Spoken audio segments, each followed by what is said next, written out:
Hello കൂട്ടുകാരി, നമ്മുടെ പുതിയ വ്ളോഗിലേക്ക് സ്വാഗതം. നമ്മളിപ്പോൾ ഉള്ളത് കൊല്ലൂർ മൂകാംബികയിലാണ്. രാവിലെ അമ്പലത്തിലേക്ക് പോകാനുള്ള നടത്തത്തിലാണ്. ഇവിടുന്ന് നേരെ സോമനയ നദി ചെന്ന് അവിടുന്ന് കൈയും കരുവ് കഴുകിയിട്ടാണ് നമ്മൾ അമ്പലത്തിലേക്ക് പോകുന്നത്. നമ്മൾ അധികം വെള്ളത്തിലേക്ക് ഇറങ്ങുന്നില്ല. ഇവിടെ ബണ്ട് കിട്ടുന്നതുകൊണ്ട് വലിയ ഒഴുക്കോ കാര്യങ്ങളൊന്നും ഇല്ല. അതുകൊണ്ട് നല്ല ചെളിയുണ്ട്, ഒരുപാട് ആൾക്കാരും ഉണ്ട്. അപ്പം നമ്മൾ പെട്ടെന്ന് തന്നെ കൈയും കരുവൊക്കെ ഒന്ന് കഴുകി നേരെ അടുത്ത് തന്നെ ഒരു അമ്പലമുണ്ട്. നമ്മൾ അവിടെയും കയറി തൊഴുതിട്ട് നേരെ നമ്മൾ മൂകാംബികയിലേക്കാണ് പോകുന്നത്.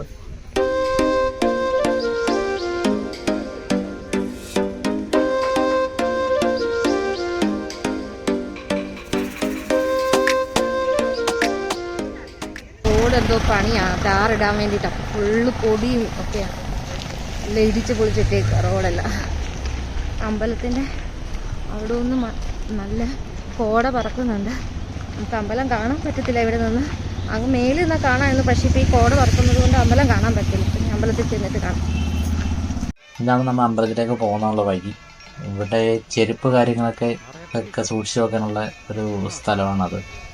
അവിടെ വേണമെങ്കിൽ നമ്മൾ വെച്ചിട്ട് പോകാം, ഇല്ലെങ്കിൽ അമ്പലത്തിൻ്റെ ഫ്രണ്ടിലുണ്ട്. ഇപ്പം നമ്മൾ നടന്നു പോകുന്നത് ഇതാണ്. ഇവിടെ ഉള്ളൊരു നല്ല ഹോട്ടൽ. ഇപ്പം വരുന്നവരൊക്കെ ഉണ്ടെങ്കിൽ ഇവിടെ കയറി കഴിച്ചിട്ട് പോകാവുന്നതാണ്. പിന്നെ കുഞ്ഞു പിള്ളേരെയും കൊണ്ട് വരുമ്പോഴത്തേക്ക് സൈഡിൽ ഒരുപാട് ടോയ്സിൻ്റെ കടയുണ്ട്. പോകുമ്പോഴേ ആ ഒരു സൈഡിലിട്ടാണ് വലിച്ചുകൊണ്ട് പോകുന്നത് ചക്കുപ്പിനെ. ഇനി തിരിച്ചു വരുമ്പോൾ എത്ര ടോയ് മേടിച്ചുകൊണ്ട് വരുമെന്ന് അറിയത്തില്ല. എന്നിട്ട് നമുക്ക് പെയ്യെ അമ്പലത്തിലേക്ക് നടന്ന് ഉള്ള കാഴ്ചകളൊക്കെ കണ്ട് പതുക്കെ നടന്ന് അങ്ങോട്ട് പോകാം.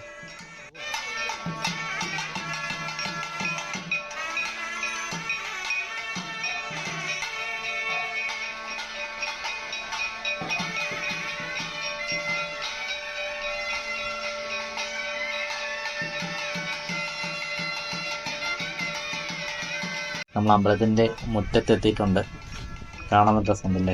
ഇപ്പം നേരെ നമ്മൾ അമ്പലത്തിലേക്ക് പോകണം. ഇപ്പം ചെന്ന് കഴിഞ്ഞാൽ ദേവിയെ പുറത്തേക്ക് എഴുന്നള്ളിക്കുന്ന ഒരു സമയമാണ്. അതുകൊണ്ടാണ് നമ്മൾ ഈ സമയത്ത് വന്നത്. അതാകുമ്പോൾ നിങ്ങൾക്കും കാണാൻ നല്ല രസമായിരിക്കും. ഇപ്പം മൂകാംബിക വരാത്തവർക്കും വരണമെന്ന് ആഗ്രഹമുള്ളവർക്കും ഒക്കെ നല്ല രസമായിരിക്കും ഈ വീഡിയോ കാണാമെന്ന് പ്രതീക്ഷിക്കുന്നു. നമ്മൾ വീഡിയോ കണ്ടിട്ട് എല്ലാവരും കമൻ്റ് ഇടണം. ഇനി അകത്ത് കയറി കഴിഞ്ഞിട്ട് ഒന്നും വർത്താനമൊന്നും പറയാൻ പറ്റില്ല. ഇതാണ് സരസ്വതി മണ്ഡപം. ഇവിടെയാണ് വിദ്യാരംഭം കാര്യങ്ങളൊക്കെ നടക്കുന്നത്. ദേവിയെ ഇപ്പോൾ പുറത്തേക്ക് കൊണ്ടുവരാൻ തുടങ്ങുവാണ്.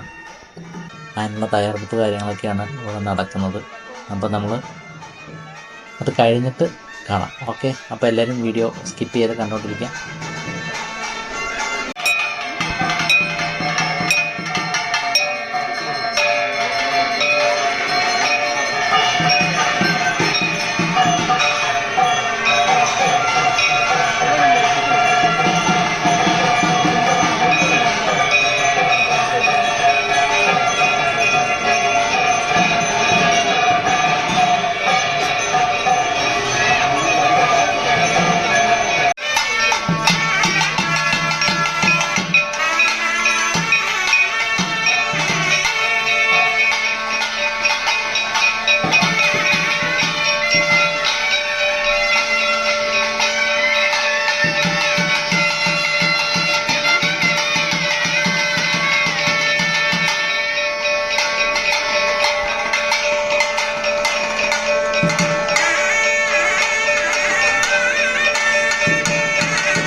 കണ്ണാടിയൊക്കെ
അപ്പോൾ എല്ലാവർക്കും ഇന്നത്തെ നമ്മുടെ വീഡിയോ ഇഷ്ടപ്പെട്ടെന്ന് വിചാരിക്കുന്നു. മൂകാംബിക വരാത്തവർക്ക് ചെറുതായിട്ടെങ്കിലും അമ്പലത്തിൽ വന്ന ഒരു ഫീല് കിട്ടിക്കാണും. എന്തായാലും നിങ്ങളുടെ അഭിപ്രായങ്ങൾ കമൻ്റായിട്ട് പറയുക. പിന്നെ ലൈക്ക് ചെയ്യുക, ഷെയർ ചെയ്യുക, സബ്സ്ക്രൈബ് ചെയ്യുക. അപ്പോൾ നമ്മൾ അടുത്ത വീഡിയോ കാണാം.